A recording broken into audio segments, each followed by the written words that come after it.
Lecture 5, Part 2, Principles of Counting. Principles of counting. If the number of possible outcomes in an experiment is small, it is relatively easy to count them. So there's 6 possible outcomes, for example, resulting from a roll of the die. Specifically, you can get 1, 2, 3, 4, 5, or 6. However, if there's a large number of outcomes, such as the number of heads and tails for an experiment with 10 coin tosses, it would be really tedious to count all the possibilities. They could have all heads, 1 head and 9 tails, 2 heads and 8 tails, and so on. To facilitate counting, we describe 3 formulas. The first, the multiplication formula, not to be confused with the multiplication rule that we looked at in Part 1, the permutation formula, and the combination formula. Let's start with the multiplication formula. The multiplication formula says that if there are m ways of doing one thing and n ways of doing another thing, then there are m times n ways of doing both. Let's look at an experiment. Consider an experiment of tossing a coin 5 times. How many different outcomes can be generated? Well, let's think about it. Every time you toss a coin, you can get either heads or tails, which means there's 2 possible outcomes each time. But we're going to repeat this 5 times. So if we have 2 the first toss, 2 the second, etc., by the time we toss the coin 5 times, we have 32 possible outcomes. Here's a list of those possible outcomes. First, we can get all heads. Second, we can get all tails. We can get heads, tails, heads, tails, tails, heads, or a variety of others. So here we've listed 3 of them, so there's approximately 29 more possible outcomes to list. For example, what is the probability that it's all heads if we toss the coin 5 times? Well, that's going to be 1 out of 32 possible outcomes, so 1 in 32. What is the probability that all the coin tosses yield tails? Well, that's going to be, again, 1 outcome out of a total possible of 32. So the total number of arrangements can be found by using the equation m times n times o. So let's look at this example. An apartment complex offers apartments with 4 different options designed by any combination of A through D. So A gives us different options for bedrooms, B for baths, C for floor, and D for view. So you can either choose a 1-bedroom, 2-bedroom, 3-bedroom. You can choose an apartment with 1 bath or 2 bath, a first floor or second floor unit, a lake view, a golf view, or none. So how many ways can the above designs be used? So this is option 1, 1 bedroom, 1 bathroom, first floor lake view. Here's option 2, 1 bedroom, 1 bathroom, first floor golf view. So if we try to figure out how many different combinations there are, right, how many different possible ways can we arrange these apartments? Well, there's 3 bedroom options, there's 2 bathroom options, 2 floor options, and 3 view combos. So we have 36 possible outcomes, or 36 possible apartments. So what is the probability that you'd open a door and walk into an apartment that had 1 bath, 1 bed, first floor, lake view? Why, it would be the probability of 1 over 36. Let's do one more example. A local family restaurant has a daily breakfast special in which customers may choose 1 item from each of the groups below. So you can choose a breakfast sandwich, a side, and a juice. So question, how many possible different breakfast specials are possible? So in terms of sandwiches, we have 3 options. In terms of sides, we have 4 options. And in terms of juices, we have 5 options. Therefore, we have 3 times 4 times 5, or 60 breakfast specials options. How about this question? How many different vegetarian breakfast specials are possible? Well, we have to remove our meat options, and now what happens is we have 1 option in breakfast sandwiches, 4 sides, and 5 chooses, which leaves us with 20 different vegetarian breakfast specials. What's one of those? Well, we could do an egg and cheese sandwich, breakfast potatoes, and orange juice. What's another one? egg and cheese sandwich, breakfast potatoes, and apple juice. Okay, so there is a total possibility of 20 different meals. Diagram to figure out how many different outfits you have in your wardrobe. So let's go ahead and get right to it.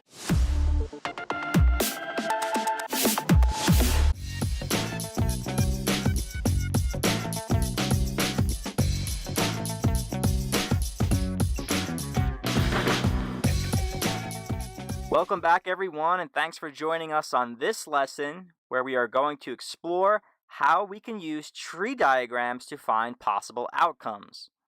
So let's start off with a really easy question. How many possible outcomes are there to flipping a coin?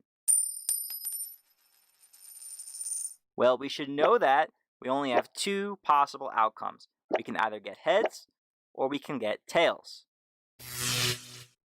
But what about the possible number of outcomes for flipping a coin twice in a row? Now, to find the possible number of outcomes here, we're going to construct a tree diagram. So our first flip, we're either going to end up with heads or with tails. So if our first flip is heads, then our second flip has two options. And again, those options are heads or tails. And the same goes if our first flip lands on tails. Our second flip has two options, again, either heads or tails. So now our completed tree diagram will help us to find the exact number of possible outcomes for this scenario. One outcome is heads on the first flip and heads on the second flip.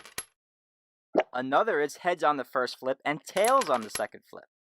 You could also get tails on the first flip and heads on the second flip. Or you could get tails on the first and second flip. And we see here that we have 1, 2, 3, 4 possible outcomes for this scenario of flipping a coin twice in a row. Ooh.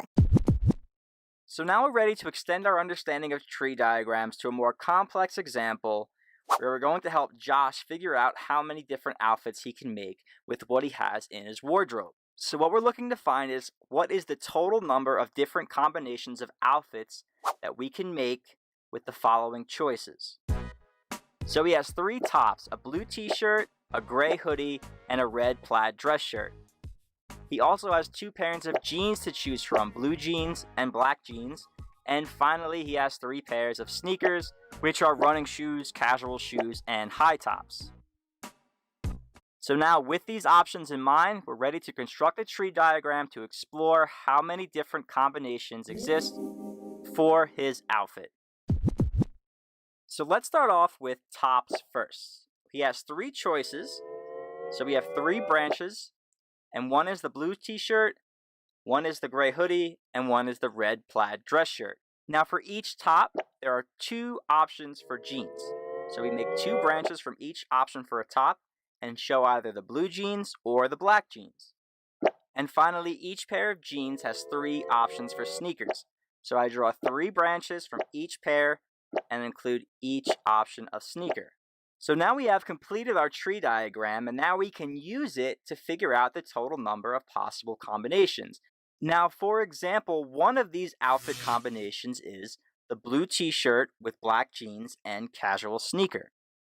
Another possible outfit combination would be the red plaid shirt with black jeans and the high top sneaker.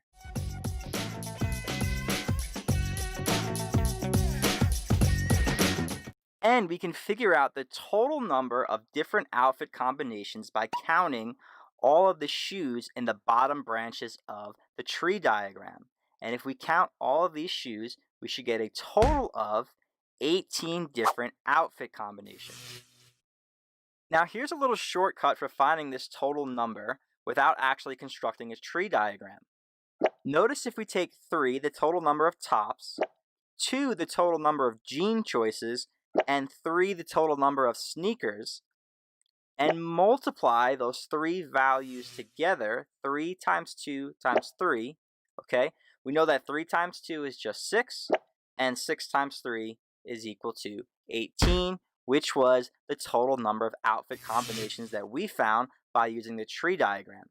So just be aware of how to construct the tree diagram to represent scenarios like this, and also be aware of the fact that you can multiply the number of choices together, and that product will represent the total number of combinations for whatever it is you're looking at.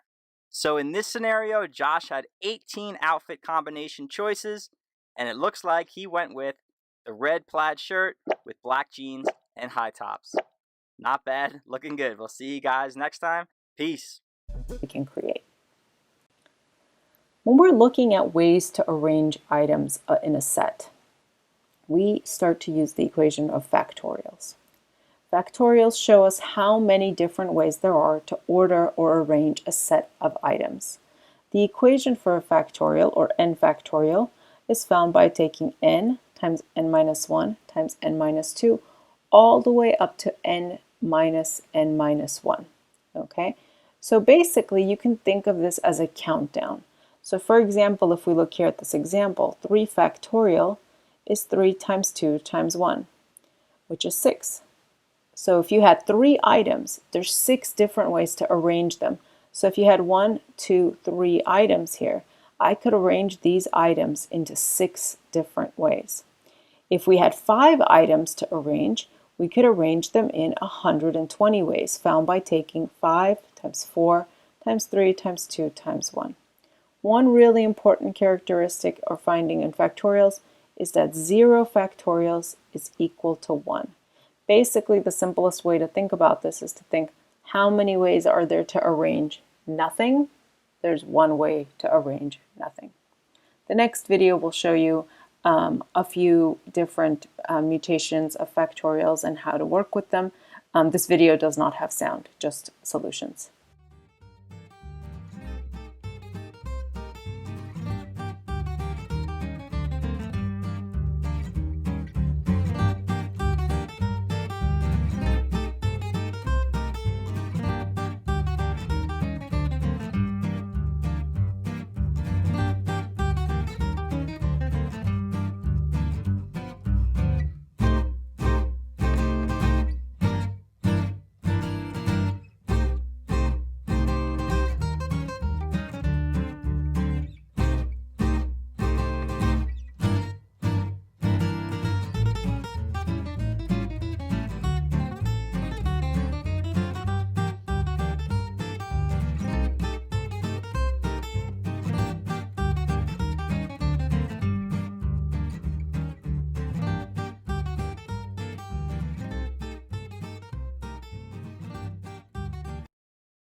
Pick a card, any card. Actually, just pick up all of them and take a look. This standard 52-card deck has been used for centuries. Every day, thousands just like it are shuffled in casinos all over the world, the order rearranged each time. And yet, every time you pick up a well-shuffled deck like this one, you are almost certainly holding an arrangement of cards that has never before existed in all of history. How can this be? The answer lies in how many different arrangements of 52 cards, or any objects, are possible. Now, 52 may not seem like such a high number, but let's start with an even smaller one. Say we have 4 people trying to sit in 4 numbered chairs. How many ways can they be seated? To start off, any of the 4 people can sit in the first chair. Once this choice is made, only 3 people remain standing. After the second person sits down, only 2 people are left as candidates for the third chair. And after the third person is sat down, the last person standing has no choice but to sit in the fourth chair. If we manually write out all the possible arrangements, or permutations, it turns out that there are 24 ways that 4 people can be seated into 4 chairs. But when dealing with larger numbers, this can take quite a while. So let's see if there's a quicker way. Going from the beginning again, you can see that each of the 4 initial choices for the first chair leads to 3 more possible choices for the second chair, and each of those choices leads to 2 more for the third chair. So instead of counting each final scenario individually, we can multiply the number of choices for each chair, 4 times 3 times 2 times 1, to achieve the same result of 24. An interesting pattern emerges. We start with the number of objects we're arranging, 4 in this case, and multiply it by consecutively smaller integers until we reach 1. This is an exciting discovery, so exciting that mathematicians have chosen to symbolize this kind of calculation, known as a factorial, with an exclamation mark. As a general rule, the factorial of any positive integer is calculated as the product of that same integer and all smaller integers down to 1. In our simple example, the number of ways 4 people can be arranged into chairs is written as 4 factorial, which equals 24. So let's go back to our deck. Just as there were 4 factorial ways of arranging 4 people, there are 52 factorial ways of arranging 52 cards. Fortunately, we don't have to calculate this by hand. Just enter the function into a calculator and it will show you that the number of possible arrangements is 8.07 times 10 to the 67th power, or roughly 8 followed by 67 zeros. Just how big is this number? Well, if a new permutation of 52 cards were written out every second, starting 13.8 billion years ago, when the Big Bang is thought to have occurred, the writing would still be continuing today, and for millions of years to come. In fact, there are more possible ways to arrange this simple deck of cards than there are atoms on Earth. So the next time it's your turn to shuffle, take a moment to remember that you're holding something that may have never before existed and may never exist again.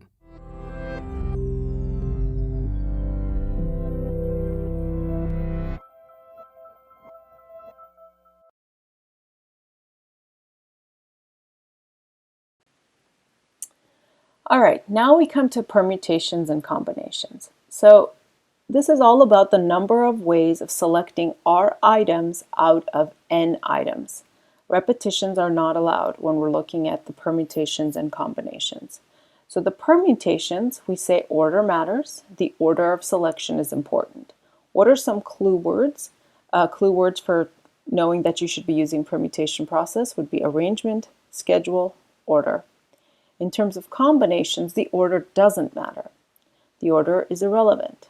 So clue words here would be to say group them, sample, selection, etc.